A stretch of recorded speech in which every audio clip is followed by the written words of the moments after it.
première arrivée sur le ponton. Il est 9 heures. Les gens dorment, ils se réveillent à peine.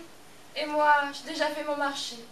J'ai acheté des fruits mûrs, des figues, des abricots et un morceau de pastèque. Et maintenant, je m'installe là, loin de ceux que je n'ai point envie de croiser. Alors que le soleil continue de monter dans le ciel sicilien, un groupe de 3 nageuses arrive à proximité du ponton. Non, ce n'est pas un club du 3e âge, mais bien de 3 autres conteuses.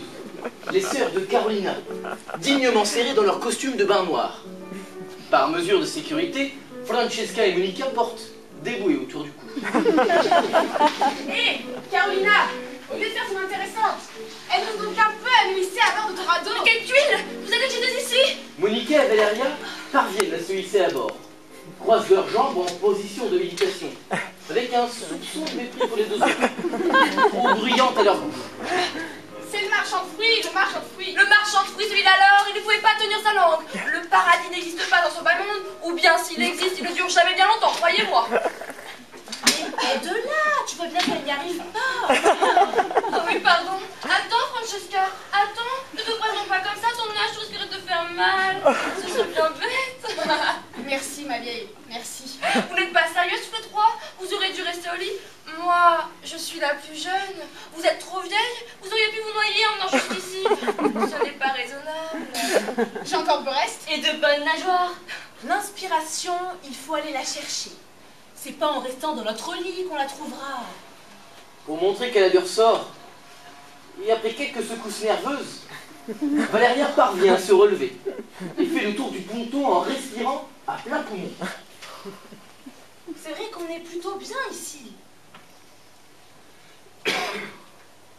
Ça inspire. Et puis on a l'impression d'être sur une scène et qu'on part en tournée dans le vaste monde.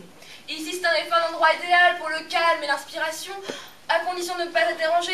Bien sûr, je ne dis pas ça pour vous, les filles. C'est vrai qu'on a toutes les 4 besoin d'un cadre inspirant et de calme. Et le calme, croyez-moi, ça ne dure jamais bien longtemps. Les jeunes du camping débarquent sur le ponton et ça remue, ça secoue, ça grince. On dirait qu'ils le font exprès.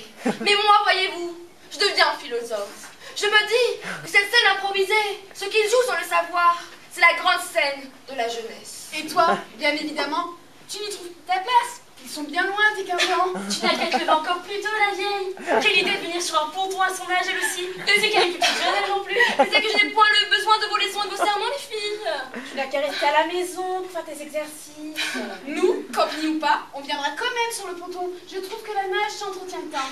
Et puis, n'exagère pas. Regarde, il n'y a encore personne. Mais ma pauvre fille, tu n'en sais rien. Mais des fois plus tôt, des fois il y a du monde. Pas plus tard qu'hier, je dû rebrousser chemin. Il y avait des créatures sur mon ponton. Ah, n'en dis pas plus, on le sait. On le sait qu'elles sont des créatures. Pas étonnant qu'elles t'aient piqué la place. Ce sont des noirs, elles se croient tout permis. Ces demoiselles sont les filles du réalisateur africain qui se fait appeler Ferrari depuis qu'il est arrivé en Sicile. Ce sont celles qui portent les belles toilettes multicolores et les hauts talons dorés. Celles qui sont si bien maquillées et si bien roulées. Moi, j'ignorais tous vos Vénus noires. Je n'ai plus notre préoccupation. La Vénus noire sortie de l'écume. La Vénus noire se fait bronzer sur son trimaran et à bord de pavillon rose et au talon. Et les cœurs saignent. Voilà une idée de nouveau conte.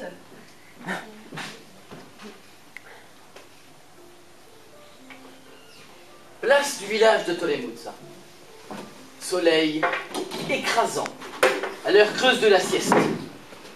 Un homme est assis à une table. C'est Gigi. Il sirote un espresso.